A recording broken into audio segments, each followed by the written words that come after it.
এই তো আমাকে না দিয়ে বসে পড়েছো টক নিয়ে। তার আগে আমি খেয়ে নিই, তারপরে তোকে দেবো।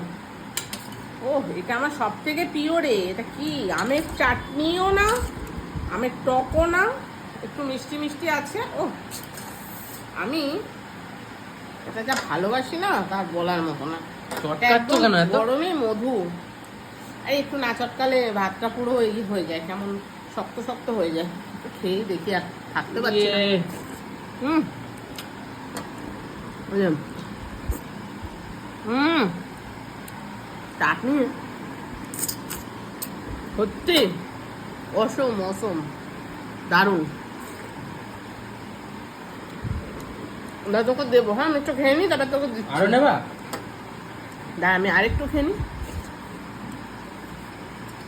এই লাস্টের ঝোলটা চুমুক দিয়ে খেতে যে কি ভালো লাগে, খুব দারুণ।